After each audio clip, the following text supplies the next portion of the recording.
نظروں میں تعلق ٹک نہیں سکتا، بہت بے باک نظروں میں تعلق ٹک نہیں سکتا، محبت میں محبت کے لیے شرمانا ضروری ہے۔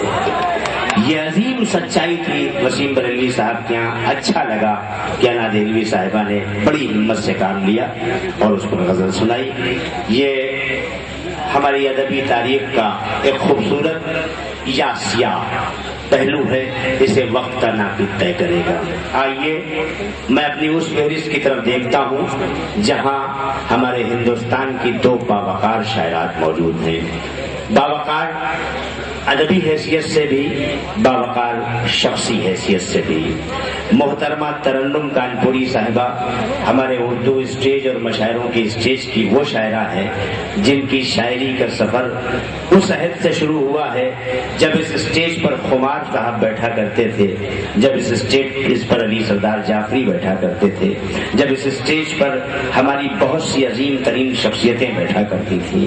اور محترمہ شبینہ ادیب کا شعری وقار اس لیے حد اعتبار سے زیادہ بلند ہو گیا ہے کہ شبینہ ادیب نے ہندوستان کے وقار کو اور خصوصاً نسوانی وقار کو عالمی سطح پر اور عالمی منظر نامے پر پہچنوایا ہے۔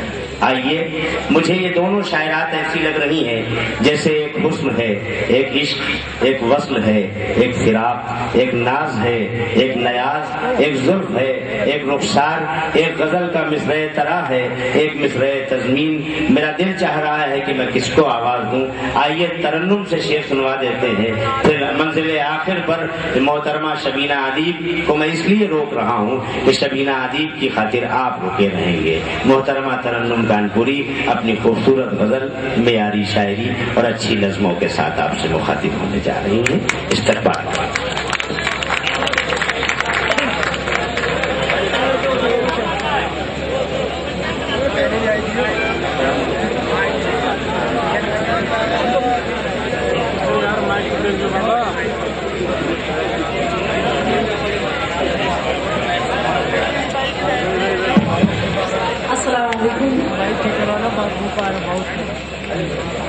بڑی خوشی کی بات ہے، ایک عرصے کے بعد میں پھر حاضر ہوئی ہوں۔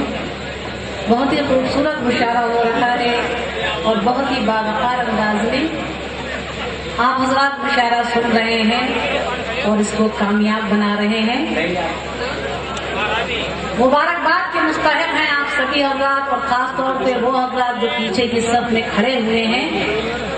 یہ ثابت کر دیا کہ واقعی ہم اردو سے محبت رکھتے ہیں، ہم اردو کے چاہنے والے ہیں۔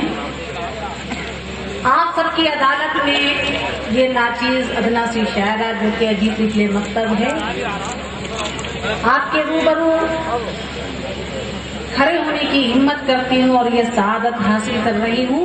صدر محترم سے اجازت چاہتے ہوئے، محترمہ صدر صاحبہ سے اجازت چاہتے ہوئے ایک غزل پیش خدمت ہے۔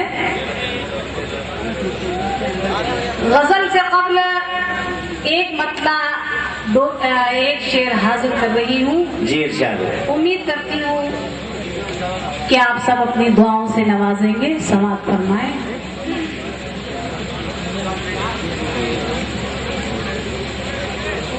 خدا کا شکر سلامت ہے حوصلہ میرا۔ بھائی اب آپ لوگ اپنی ہلچل کم کریں۔ میرے بھائی، جہاں آپ نے ساری رات مشاعرہ سنا ہے، نہیں اب ان دو شاعرات کو سن کے جائیں گے۔ میری مؤدبانہ میرا حق ہے کہ میں آپ سے گزارش کروں کہ اب آپ مجھ پر ہی نہیں اردو پر بھی آپ کا احسان ہوگا۔ کل دو شاعرات کہہ رہی ہیں۔ جی ارشاد فرمائیں۔ خدا کا شکر سلامت ہے حوصلہ میرا۔ خدا کا شکر سلامت ہے حوصلہ میرا۔ خدا کا شکر سلامت ہے حوصلہ میرا، حوصلہ میرا۔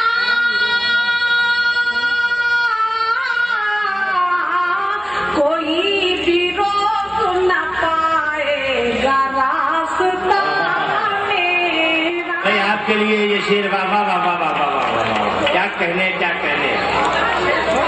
بھائی اچھا مطلب ہے، واہ واہ واہ واہ۔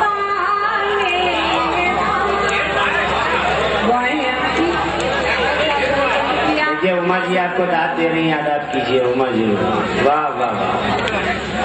خدا کا شکر سلامت حوصلہ میرا، حوصلہ میرا، کوئی بھی روک نہ پائے گا راستہ میرا. واہ. اہل علم اہل فن تشریف رکھتے ہیں. یہ شعر میں بہت ہی ادب کے ساتھ حاضر کر رہی ہوں. امید کرتی ہوں کہ اپنی دعاؤں سے نوازیں گے. سماعت فرمائیں کہ کبھی قرار ملے گا نہ بجلیوں تم کو، ملے گا نہ بجلی ہو تم کو. کبھی قرار ملے گا نہ بجلیوں تم کو، کبھی قرار ملے گا نہ بجلیوں تم کو،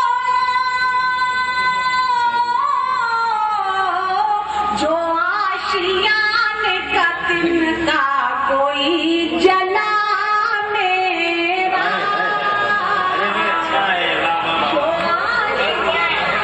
ارے بھائی کیا مخاطبہ ہے بجلیوں سے. واہ واہ واہ جلا میرا. واہ واہ. کبھی قرار ملے گا نہ بجلیوں تم کو، جو آشیان کا تن کا کوئی جلا میرا. حوصلہ افزائی کا شکریہ. مسئلہ سماعت اپنا اپنا فرض دونوں ہی ادا کرتے رہے، اپنا اپنا فرض دونوں ہی ادا کرتے رہے. ہم دعا کرتے رہے،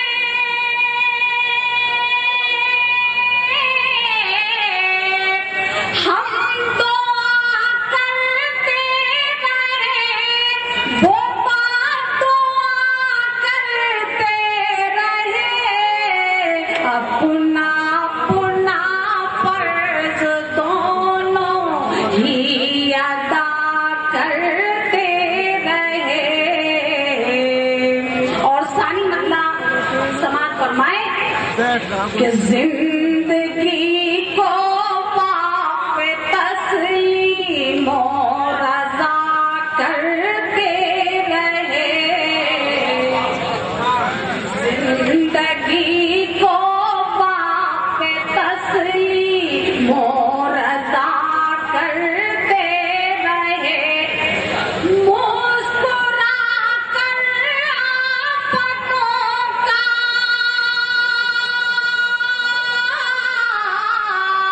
مسکرا کر آفتوں کا سامنا کرتے رہے.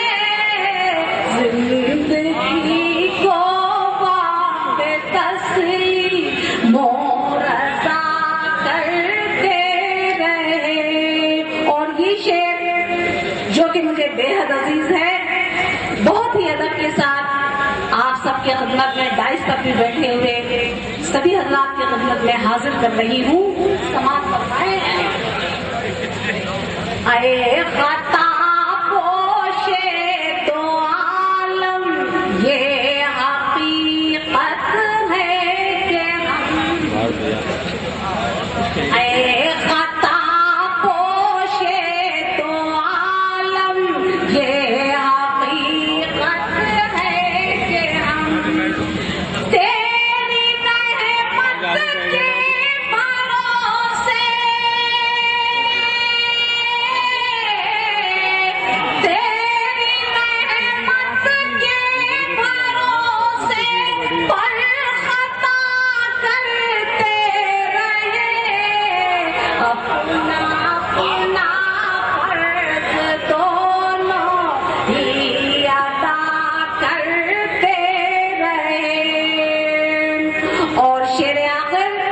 اس کے بعد وہ گجرات والی نظم آپ سب کی بھرپور توجہ چاہوں گی، جس میں ایک تاریخ نظر آئے گی، سماعت فرمائیں کہ کربلا کے واقعے کے بعد بھی کتنے یزید، کربلا کے واقعے کے بعد بھی کتنے یزید،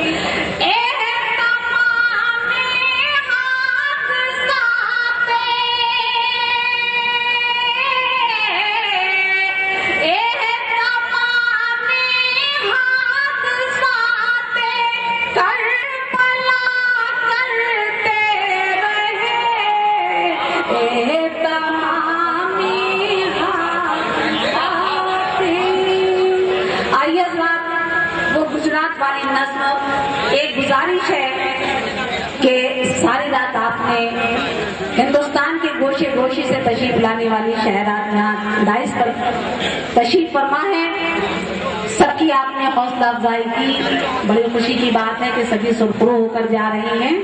ایک گزارش ہے کہ اس نظم سے اگر آپ پوری طرح جڑے تو مجھے پڑھنے میں بھی لطف آئے گا، سماعت فرمائیں۔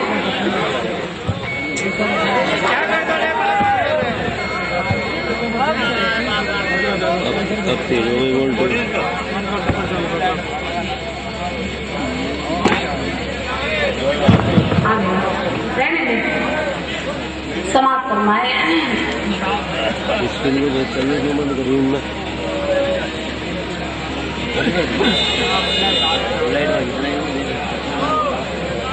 سنیے گا،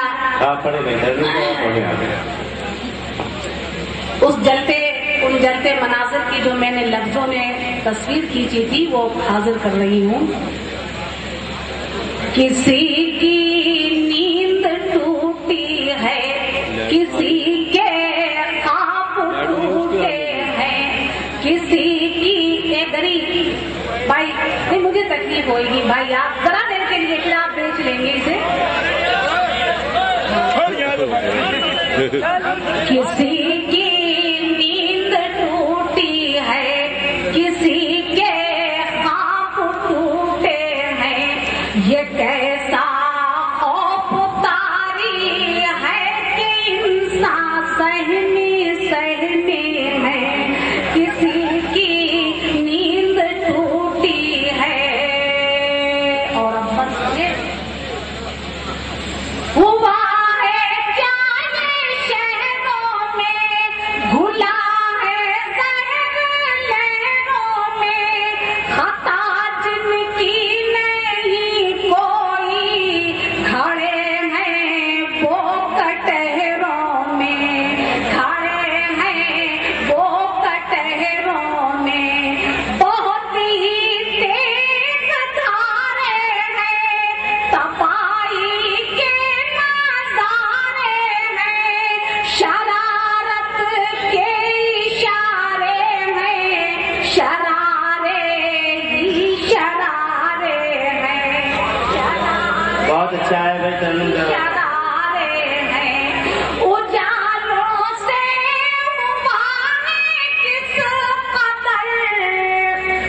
نقصان بستی کو اجالوں سے ہوا ہے کس قدر، نقصان بستی کو وہاں بھی دل دھڑکتا ہے، جہاں جگنو چمکتے ہیں وہاں بھی دل دھڑکتا ہے۔ اور اگلا بند میں جانتی تھی کہ یہ پرانی نظم ہے لیکن آپ ہی کا حکم تھا، باہر کے اگلا بند میں سماعت فرمائیں۔ وہاں بھی دل دھڑکتا ہے، جہاں جگنو چمکتے ہیں وہاں بھی دل دھڑکتا ہے، ہوا وہاں بھی دل دھڑکتا ہے۔ یہ نہیں اگلا ایک بند جو میں کہہ رہی تھی وہ اس میں نہیں لکھا بھی، سنیں۔